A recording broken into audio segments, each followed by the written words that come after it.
ਸਤਿ ਸ਼੍ਰੀ ਅਕਾਲ ਸਾਰੇ ਵਿਦਿਆਰਥੀਆਂ ਨੂੰ ਸਵਾਗਤ ਕੀਤਾ ਜਾਂਦਾ ਹੈ ਤੁਹਾਡੇ ਆਪਣੇ YouTube ਚੈਨਲ ਵਰਿੰਦਰ ਐਜੂਕੇਸ਼ਨ ਵਿੱਚ। ਅੱਜ ਅਸੀਂ ਸਵਿਕਸ ਦਾ ਬਹੁਤ ਹੀ ਮਹੱਤਵਪੂਰਨ ਟੌਪਿਕ ਕਰਨ ਜਾ ਰਹੇ ਹਾਂਗੇ ਜਿਹਦਾ ਨਾਮ ਹੈਗਾ ਪੰਚਾਇਤੀ ਰਾਜ ਵਿਵਸਥਾ।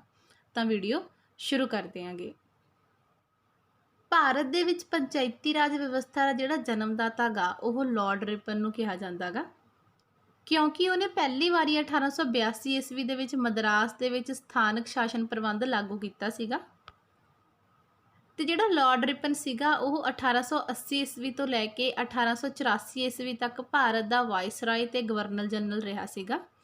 ਤੇ ਇਸ ਕਾਲ ਨੂੰ ਪੰਚਾਇਤੀ ਰਾਜ ਵਿਵਸਥਾ ਦਾ ਸੁਨਹਿਰੀ ਯੁੱਗ ਵੀ ਕਿਹਾ ਜਾਂਦਾ ਗਾ। ਜਦੋਂ ਭਾਰਤ ਦਾ ਸੰਵਿਧਾਨ ਬਣਿਆ ਸੀਗਾ ਤਾਂ ਭਾਰਤੀ ਸੰਵਿਧਾਨ ਦੇ ਭਾਗ ਚੌਥੇ ਦੇ ਵਿੱਚ ਰਾਜ ਦੀ ਨੀਤੀ ਦੇ ਨਿਰਦੇਸ਼ਕ ਸਿਧਾਂਤਾਂ ਦੇ ਆਰਟੀਕਲ 40 ਦੇ ਵਿੱਚ ਗ੍ਰਾਮ ਪੰਚਾਇਤ ਦੇ ਗਠਨ ਬਾਰੇ ਤੇ ਇਸ ਨੂੰ ਸ਼ਕਤੀ ਪ੍ਰਦਾਨ ਕਰਨ ਦੀ ਗੱਲ ਜਿਹੜੀ ਆ ਉਹ ਕਹੀ ਗਈ ਸੀ। ਪਰ ਪੰਚਾਇਤੀ ਰਾਜ ਵਿਵਸਥਾ ਨੂੰ ਕੋਈ ਵੀ ਸੰਵਿਧਾਨਿਕ ਦਰਜਾ ਪ੍ਰਾਪਤ ਨਹੀਂ ਸੀ, ਕਿਉਂਕਿ ਜਦੋਂ ਭਾਰਤ ਆਜ਼ਾਦ ਹੋਇਆਗਾ ਤਾਂ ਭਾਰਤ ਦੇ ਪਿੰਡਾਂ ਦੀ ਜਿਹੜੀ ਹਾਲਤ ਸੀਗੀ ਉਹ ਕਾਫੀ ਜ਼ਿਆਦਾ ਤਰਸਯੋਗ ਸੀਗੀ। ਤੇ ਭਾਰਤ ਦਾ ਵਿਕਾਸ ਤਾਂ ਹੀ ਹੋ ਸਕਦਾ ਸੀਗਾ ਜੇਕਰ ਭਾਰਤ ਦੇ ਪਿੰਡਾਂ ਦਾ ਵਿਕਾਸ ਹੁੰਦਾ, ਕਿਉਂਕਿ ਜਿਹੜੀ ਜ਼ਿਆਦਾਤਰ ਆਬਾਦੀ ਸੀਗੀ ਭਾਰਤ ਦੀ ਉਹ ਪਿੰਡਾਂ ਦੇ ਵਿੱਚ ਰਹਿੰਦੀ ਸੀਗੀ।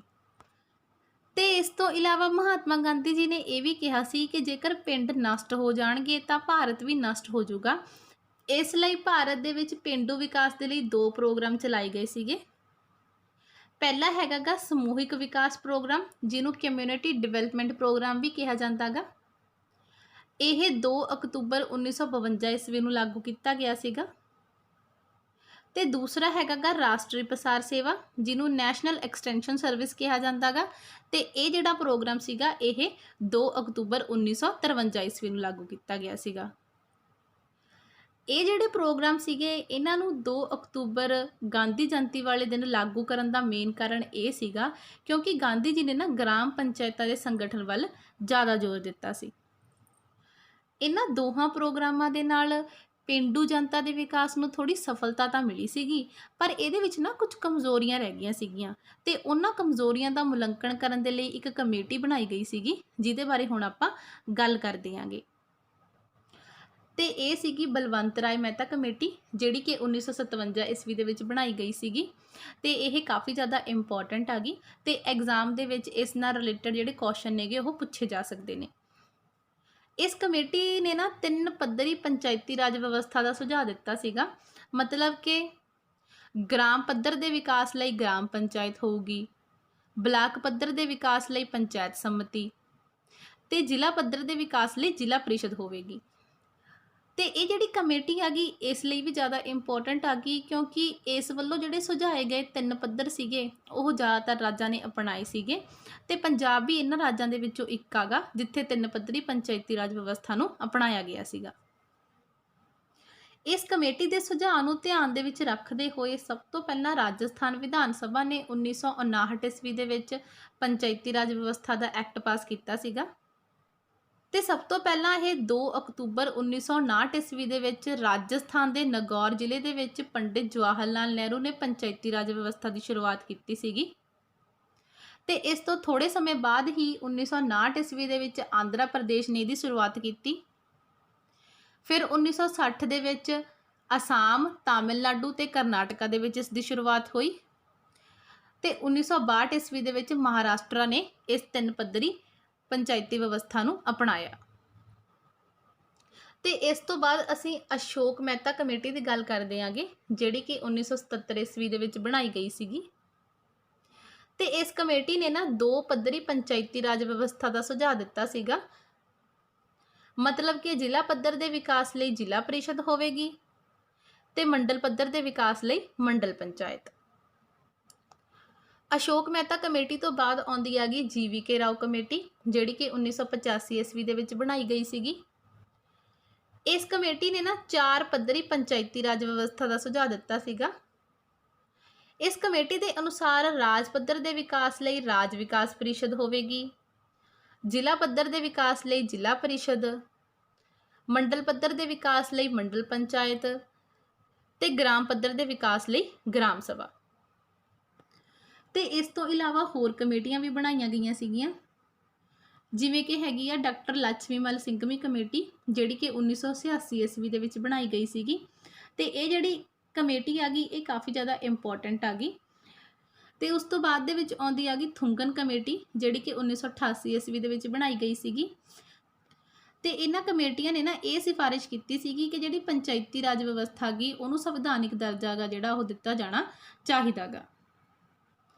ਤੇ ਇਹਨਾਂ ਕਮੇਟੀਆਂ ਦੀਆਂ ਸਿਫਾਰਿਸ਼ਾਂ ਸਦਕੇ ਹੀ ਸੰਵਿਧਾਨ ਦੀ 73ਵੀਂ ਸੋਧ ਰਾਹੀਂ ਪੰਚਾਇਤੀ ਰਾਜ ਵਿਵਸਥਾ ਨੂੰ ਸੰਵਿਧਾਨਿਕ ਦਰਜਾ ਦਿੱਤਾ ਗਿਆ। ਤੇ ਹੁਣ ਆਪਾਂ ਗੱਲ ਕਰਦੇ ਆਂਗੇ 73ਵੀਂ ਸੰਵਿਧਾਨਿਕ ਸੋਧ ਐਕਟ 1992 ਬਾਰੇ। ਇਹ ਜਿਹੜੀ 73ਵੀਂ ਸੰਵਿਧਾਨਿਕ ਸੋਧ ਆ ਨਾ ਇਹ ਕਾਫੀ ਜ਼ਿਆਦਾ ਇੰਪੋਰਟੈਂਟ ਆ ਗਈ, ਕਿਉਂਕਿ ਐਗਜ਼ਾਮ ਦੇ ਵਿੱਚ ਇਹਦੇ ਨਾਲ ਰਿਲੇਟਡ ਕਾਫੀ ਜ਼ਿਆਦਾ ਕੁਐਸਚਨ ਪੁੱਛੇ ਜਾ ਸਕਦੇ ਨੇਗੇ। ਜਿਵੇਂ ਕਿ ਪੰਚਾਇਤੀ ਰਾਜ ਵਿਵਸਥਾ ਨਾਲ ਕਿਹੜਾ ਆਰਟੀਕਲ ਸੰਬੰਧਿਤ ਆ, ਜਾਂ ਪੰਚਾਇਤੀ ਰਾਜ ਵਿਵਸਥਾ ਨਾਲ ਕਿਹੜੀ ਅਨੁਸੂਚੀ ਸੰਬੰਧਿਤ ਆ ਗਈ। ਇਸ ਤੋਂ ਇਲਾਵਾ ਇਹ ਵੀ ਪੁੱਛਿਆ ਜਾ ਸਕਦਾ ਗਾ ਕਿ 73ਵੀਂ ਸੰਵਿਧਾਨਿਕ ਸੋਧ ਰਾਹੀਂ ਕਿੰਨੇ ਆਰਟੀਕਲ ਨਵੇਂ ਜੋੜੇ ਗਏ ਸੀਗੇ। ਤਾਂ ਸੰਵਿਧਾਨ ਦੇ ਭਾਗ 9 ਦੇ ਵਿੱਚ 16 ਨਵੇਂ ਆਰਟੀਕਲ ਜੋੜੇ ਗਏ ਸੀਗੇ, ਜਿਹੜੇ ਕਿ ਆਰਟੀਕਲ 243 ਦੇ ਵਿੱਚ ਕਲੌਜ਼ ਏ ਤੋਂ ਲੈ ਕੇ ਓ ਤੱਕ ਸ਼ਾਮਿਲ ਨੇਗੇ। ਇਸ ਤੋਂ ਇਲਾਵਾ ਇਹਦੇ ਵਿੱਚ 11ਵੀਂ ਅਨੁਸੂਚੀ ਵੀ ਜੋੜੀ ਗਈ ਸੀਗੀ, ਜਿਹਦੇ ਵਿੱਚ ਪੰਚਾਇਤ ਦੇ ਕੰਮਾਂ ਦਾ ਨਿਰਮਾਣ ਕਰਨ ਲਈ 29 ਵਿਸ਼ਿਆਂ ਨੂੰ ਸ਼ਾਮਿਲ ਕੀਤਾ ਗਿਆ ਸੀ। ਤੇ ਹੁਣ ਅਸੀਂ ਸੰਵਿਧਾਨ ਦੀ 73ਵੀਂ ਸੋਧ ਦੇ ਮਹੱਤਵਪੂਰਨ ਬਿੰਦੂਆਂ ਤੇ ਨਜ਼ਰ ਮਾਰਦੇ ਆਂਗੇ। ਪਹਿਲਾ ਪੁਆਇੰਟ ਹੈਗਾ ਗਾ ਕਿ ਇਸ ਕਾਨੂੰਨ ਅਨੁਸਾਰ 20 ਲੱਖ ਤੋਂ ਜ਼ਿਆਦਾ ਜਨਸੰਖਿਆ ਵਾਲੇ ਰਾਜ ਵਿੱਚ 3 ਪੱਧਰੀ ਪੰਚਾਇਤੀ ਵਿਵਸਥਾ ਕੀਤੀ ਜਾਵੇਗੀ। ਮਤਲਬ ਕਿ ਜਿਹੜੇ ਸੁਝਾਅ ਬਲਵੰਤ ਰਾਏ ਮਹਿਤਾ ਕਮੇਟੀ ਦੇ ਵਿੱਚ ਪੇਸ਼ ਕੀਤੇ ਗਏ ਸੀਗੇ ਉਹਨਾਂ ਨੂੰ ਉੱਥੇ ਅਪਣਾਇਆ ਜਾਊਗਾ ਜਿੱਥੇ ਜਿਹੜੀ ਜਨਸੰਖਿਆ ਗੀ ਉਹ 20 ਲੱਖ ਤੋਂ ਜ਼ਿਆਦਾ ਗੀ।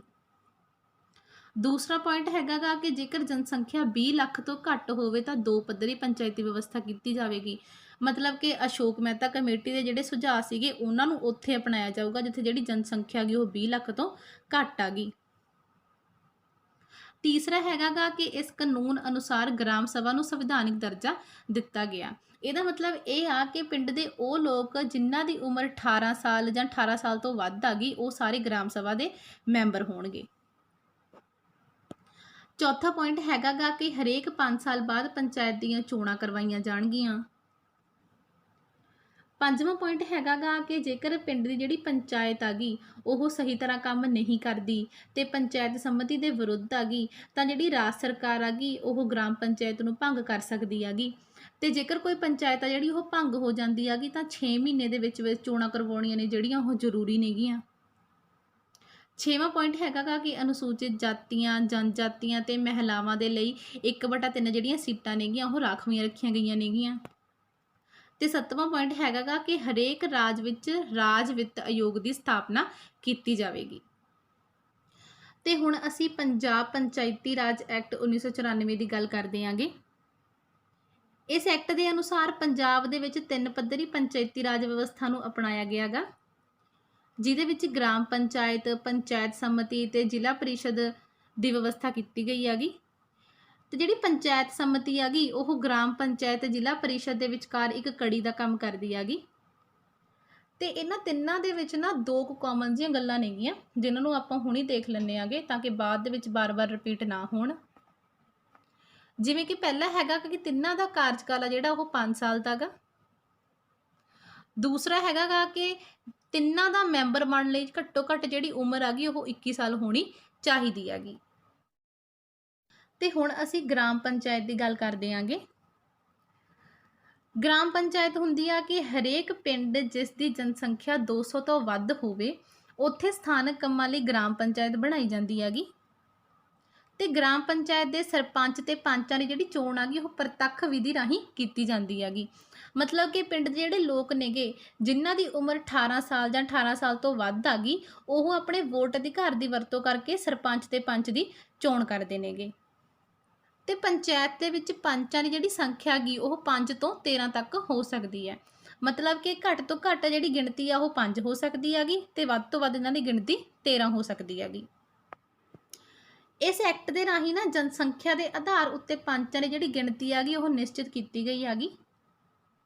ਮਤਲਬ ਕਿ ਜਿੱਥੇ ਜਿਹੜੀ ਜਨਸੰਖਿਆ ਗੀ ਉਹ 200 ਤੋਂ ਲੈ ਕੇ 1000 ਤੱਕ ਆ ਗਈ ਤਾਂ ਉੱਥੇ ਜਿਹੜੀ ਪੰਚਾਂ ਦੀ ਗਿਣਤੀ ਆ ਗਈ ਉਹ 5 ਹੋਊਗੀ। ਜੇ ਗਿਣਤੀ 1000 ਤੋਂ ਲੈ ਕੇ 2000 ਦੇ ਵਿੱਚ ਆ ਗਈ ਤਾਂ ਗਿਣਤੀ ਹੈ ਜਿਹੜੀ ਉਹ 7 ਹੋਊਗੀ। ਤੇ ਜੇ 2000 ਤੋਂ 5000 ਆ ਤਾਂ 9 ਹੋਊਗੀ। ਤੇ ਜੇ 5000 ਤੋਂ ਲੈ ਕੇ 10000 ਤੱਕ ਆ ਤਾਂ 11 ਹੋਊਗੀ। ਤੇ ਜੇ 10000 ਤੋਂ ਉੱਪਰ ਆ ਗਈ ਤਾਂ ਜਿਹੜੀ ਪੰਚਾਂ ਦੀ ਗਿਣਤੀ ਆ ਉਹ 13 ਹੋਵੇਗੀ। ਤੇ ਹੁਣ ਅਸੀਂ ਗ੍ਰਾਮ ਪੰਚਾਇਤ ਨਾਲ ਰਿਲੇਟਡ ਕੁਝ ਹੋਰ ਜਿਹੜੇ ਮਹੱਤਵਪੂਰਨ ਬਿੰਦੂ ਨੇਗੇ ਉਹਨਾਂ ਨੂੰ ਦੇਖਦੇ ਆਂਗੇ। ਜਿਵੇਂ ਕਿ ਗ੍ਰਾਮ ਪੰਚਾਇਤ ਦੇ ਵਿੱਚ 1/3 ਜਿਹੜੀਆਂ ਸੀਟਾਂ ਨੇਗੀਆਂ ਉਹ ਇਸਤਰੀਆਂ ਲਈ ਵੀ ਰਾਖਵੀਆਂ ਰੱਖੀਆਂ ਜਾਂਦੀਆਂ ਨੇਗੀਆਂ, ਜਿਨ੍ਹਾਂ ਦੇ ਵਿੱਚ ਅਨੁਸੂਚਿਤ ਜਾਤੀਆਂ ਦੀ ਔਰਤਾਂ ਵੀ ਸ਼ਾਮਿਲ ਨੇਗੀਆਂ। ਤੇ ਜਿਹੜੀ ਗ੍ਰਾਮ ਪੰਚਾਇਤ ਆ ਗਈ, ਜੇ ਉਹ ਆਪਣਾ ਕੰਮ ਸਹੀ ਤਰੀਕੇ ਨਾਲ ਨਹੀਂ ਕਰਦੀ, ਪੰਚਾਇਤ ਸੰਮਤੀ ਦੀਆਂ ਗੱਲਾਂ ਨੂੰ ਨਹੀਂ ਮੰਨਦੀ ਹੈਗੀ, ਤਾਂ ਜਿਹੜੀ ਗ੍ਰਾਮ ਪੰਚਾਇਤ ਆ ਉਹਨੂੰ 5 ਸਾਲ ਤੋਂ ਪਹਿਲਾਂ ਵੀ ਰਾਜ ਸਰਕਾਰ ਦੁਆਰਾ ਭੰਗ ਕੀਤਾ ਜਾ ਸਕਦਾ ਗਾ। ਤੇ ਗ੍ਰਾਮ ਪੰਚਾਇਤ ਦੇ ਭੰਗ ਹੋਣ ਉੱਤੇ ਜਿਹੜੀਆਂ ਦੁਬਾਰਾ ਚੋਣਾਂ ਨੇਗੀਆਂ ਉਹ 6 ਮਹੀਨੇ ਦੇ ਵਿੱਚ ਕਰਵਾਉਣੀਆਂ ਜ਼ਰੂਰੀ ਨੇਗੀਆਂ। ਇਸ ਤੋਂ ਇਲਾਵਾ ਗ੍ਰਾਮ ਪੰਚਾਇਤ ਜਿਹੜਾ ਮੁੱਖ ਕੰਮ ਆਗਾ ਉਹ ਹੈਗਾ ਗਾ ਆਪਣੇ ਖੇਤਰ ਦਾ ਵਿਕਾਸ ਕਰਨਾ, ਜਿਵੇਂ ਕਿ ਪਿੰਡ ਦੇ ਵਿੱਚ ਪੀਣ ਵਾਲੇ ਪਾਣੀ ਦੀ ਸਪਲਾਈ ਕਰਨਾ, ਖੇਡ ਮੈਦਾਨ ਬਣਾਉਣੇ, ਪ੍ਰਦੂਸ਼ਣ ਦੀ ਰੋਕਥਾਮ ਕਰਨੀ, ਸੜਕਾਂ ਦਾ ਨਿਰਮਾਣ ਕਰਨਾ, ਸ਼ਮਸ਼ਾਨ ਘਾਟ ਬਣਵਾਉਣੇ ਤੇ ਸਰਵਜਨਕ ਥਾਵਾਂ ਦੀ ਸਾਂਭ ਸੰਭਾਲ ਕਰਨੀ। ਤੇ ਹੁਣ ਅਸੀਂ ਪੰਚਾਇਤ ਸੰਮਤੀ ਦੀ ਗੱਲ ਕਰਦੇ ਆਂਗੇ।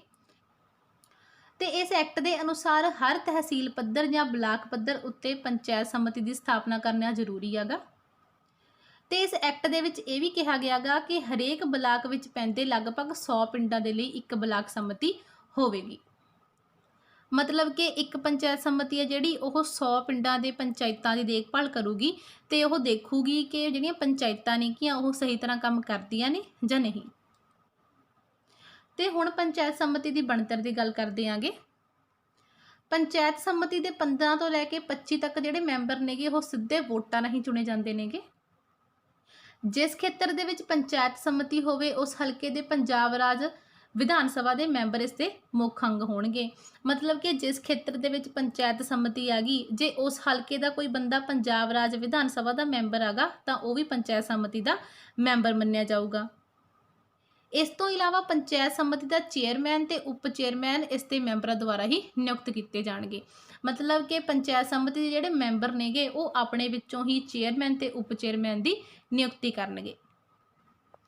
ਤੇ ਪੰਚਾਇਤ ਸੰਮਤੀ ਦਾ ਮੁੱਖ ਕੰਮ ਹੁੰਦਾ ਗਾ ਕਿ ਗ੍ਰਾਮ ਪੰਚਾਇਤਾਂ ਦੇ ਵਿਕਾਸ ਲਈ ਹਰ ਤਰ੍ਹਾਂ ਦੇ ਕੰਮ ਕਰਨੇ, ਜਿਵੇਂ ਕਿ ਖੇਤੀ ਦੀ ਉਪਜ ਵਧਾਉਣ ਲਈ ਚੰਗੇ ਬੀਜਾਂ, ਖਾਦ ਤੇ ਡੈਰੀ ਫਾਰਮਿੰਗ ਦਾ ਪ੍ਰਬੰਧ ਕਰਨਾ, ਪਿੰਡਾਂ ਵਿੱਚ ਛੋਟੇ ਉਦਯੋਗ ਜਿਵੇਂ ਕਿ ਮੱਛੀ ਪਾਲਣ ਹੋ ਗਿਆ, ਪਸ਼ੂ ਪਾਲਣ ਹੋ ਗਿਆ, ਇਹ ਲਗਾਉਣੇ ਤੇ ਪਿੰਡਾਂ ਨੂੰ ਜੋੜਨ ਦੇ ਲਈ ਸੜਕਾਂ ਤੇ ਪੁਲੀਆਂ ਆਦਿ ਦਾ ਨਿਰਮਾਣ ਕਰਨਾ। ਤੇ ਹੁਣ ਅਸੀਂ ਜ਼ਿਲ੍ਹਾ ਪਰਿਸ਼ਦ ਦੀ ਗੱਲ ਕਰਦੇ ਆਂਗੇ। ਜਿਵੇਂ ਕਿ ਇਹਦੇ ਨਾਂ ਤੋਂ ਹੀ ਪਤਾ ਚੱਲਦਾ ਗਾ ਕਿ ਇਹ ਇੱਕ ਅਜਿਹੀ ਇਕਾਈ ਹੈਗੀ ਜਿਹੜੀ ਜ਼ਿਲ੍ਹਾ ਪੱਧਰ ਉੱਪਰ ਕੰਮ ਕਰਦੀ ਹੈਗੀ। ਤੇ ਜ਼ਿਲ੍ਹਾ ਪਰਿਸ਼ਦ ਜਿਹੜੀ ਉਹ ਪੰਚਾਇਤੀ ਰਾਜ ਵਿਵਸਥਾ ਦੀ ਸਭ ਤੋਂ ਉੱਚੀ ਸੰਸਥਾ ਗੀ, ਜਿਹਦੇ ਅਧੀਨ ਪੰਚਾਇਤ ਸੰਮਤੀਆਂ ਤੇ ਗ੍ਰਾਮ ਪੰਚਾਇਤਾਂ ਨੇ ਜਿਹੜੀਆਂ ਉਹ ਕੰਮ ਕਰਦੀਆਂ ਨੇ। ਪਰ ਕਈ ਰਾਜਾਂ ਦੇ ਵਿੱਚ ਨਾ ਇਹਨੂੰ ਖਤਮ ਵੀ ਕੀਤਾ ਗਿਆ ਗਾ। ਮਤਲਬ ਕਿ ਜਿਹੜੀਆਂ ਪੰਚਾਇਤ ਸੰਮਤੀਆਂ ਨੇ ਤੇ ਗ੍ਰਾਮ ਪੰਚਾਇਤਾਂ ਨੇਗੀਆਂ ਸਾਰੇ ਕੰਮ ਇਹੀ ਪੂਰੇ ਕਰਦੀਆਂ ਨੇ। ਹੁਣ ਜ਼ਿਲ੍ਹਾ ਪਰਿਸ਼ਦ ਦੀ ਬਣਤਰ ਨੂੰ ਦੇਖ ਲੈਂਦੇ ਆਂਗੇ। ਜ਼ਿਲ੍ਹਾ ਪਰਿਸ਼ਦ ਦੇ ਸਿੱਧੇ ਰੂਪ ਵਿੱਚ ਚੁਣੇ ਗਏ ਜਿਹੜੇ ਮੈਂਬਰਾਂ ਦੀ ਗਿਣਤੀ ਹੈਗੀ ਉਹ 10 ਤੋਂ ਲੈ ਕੇ 25 ਤੱਕ ਹੋਊਗੀ। ਦੂਸਰਾ ਹੈਗਾ ਗਾ ਕਿ ਰਾਜ ਸਰਕਾਰ ਆ ਜਿਹੜੀ ਉਹ ਸਿੱਧੇ ਰੂਪ ਵਿੱਚ ਚੁਣੇ ਗਏ ਮੈਂਬਰਾਂ ਦੀ ਗਿਣਤੀ ਘੱਟ ਵੱਧ ਕਰ ਸਕਦੀ ਹੈਗੀ, ਪਰ ਇੱਕ ਮੈਂਬਰ ਆ ਜਿਹੜਾ ਉਹ 50,000 ਜਨਸੰਖਿਆ ਦੀ ਪ੍ਰਤੀਨਿਧਤਾ ਲਾਜ਼ਮੀ ਤੌਰ ਤੇ ਕਰੇਗਾ। ਤੇ ਤੀਸਰਾ ਪੁਆਇੰਟ ਹੈਗਾ ਗਾ ਕਿ ਲੋਕ ਸਭਾ, ਰਾਜ ਸਭਾ ਤੇ ਵਿਧਾਨ ਸਭਾ ਦੇ ਮੈਂਬਰ ਜ਼ਿਲ੍ਹਾ ਪਰਿਸ਼ਦ ਦੀ ਪ੍ਰਤੀਨਿਧਤਾ ਕਰਨਗੇ ਜਿਨ੍ਹਾਂ ਦਾ ਚੋਣ ਹਲਕਾ ਜ਼ਿਲ੍ਹਾ ਪਰਿਸ਼ਦ ਦੇ ਖੇਤਰ ਵਿੱਚ ਆਉਂਦਾ ਹੈ। ਮਤਲਬ ਕਿ ਜਿਹੜੇ ਖੇਤਰ ਦੇ ਵਿੱਚ ਜ਼ਿਲ੍ਹਾ ਪਰਿਸ਼ਦ ਆਉਂਦੀ ਹੈਗੀ, ਜੇਕਰ ਉਸ ਖੇਤਰ ਦਾ ਕੋਈ ਬੰਦਾ ਲੋਕ ਸਭਾ, ਰਾਜ ਸਭਾ ਜਾਂ ਵਿਧਾਨ ਸਭਾ ਦਾ ਮੈਂਬਰ ਹੈਗਾ ਤਾਂ ਉਹ ਜ਼ਿਲ੍ਹਾ ਪਰਿਸ਼ਦ ਦਾ ਮੈਂਬਰ ਵੀ ਹੋਵੇਗਾ। ਇਹ ਸੀ ਜੀ ਸਾਰਾ ਆਪਣਾ ਅੱਜ ਦਾ ਟੌਪਿਕ ਪੰਚਾਇਤੀ ਰਾਜ ਵਿਵਸਥਾ। ਤੇ ਇਸ ਵੀਡੀਓ ਦੇ ਵਿੱਚ ਨਾ ਉਹ ਸਾਰੇ ਇੰਪੋਰਟੈਂਟ ਪੁਆਇੰਟਸ ਕਵਰ ਕੀਤੇ ਗਏ ਨੇਗੇ ਜਿਹੜੇ ਕਿ ਐਗਜ਼ਾਮ ਦੇ ਪੁਆਇੰਟ ਆਫ ਵਿਊ ਤੋਂ ਇੰਪੋਰਟੈਂਟ ਨੇਗੇ। ਤੁਹਾਨੂੰ ਇਹ ਵੀਡੀਓ ਕਿੱਦਾਂ ਲੱਗੀ ਪਲੀਜ਼ ਲਾਈਕ, ਸ਼ੇਅਰ ਤੇ ਕਮੈਂਟ ਕਰਕੇ ਜ਼ਰੂਰ ਦੱਸਿਓ। ਜੇ ਤੁਸੀਂ ਹਾਲੇ ਤੱਕ ਸਾਡੇ ਚੈਨਲ ਨੂੰ ਸਬਸਕ੍ਰਾਈਬ ਨਹੀਂ ਕੀਤਾ ਤਾਂ ਪਲੀਜ਼ ਸਬਸਕ੍ਰਾਈਬ ਕਰ ਲਿਓ। ਵੀਡੀਓ ਦੇਖਣ ਦੇ ਲਈ ਤੁਹਾਡਾ ਬਹੁਤ ਬਹੁਤ ਧੰਨਵਾਦ।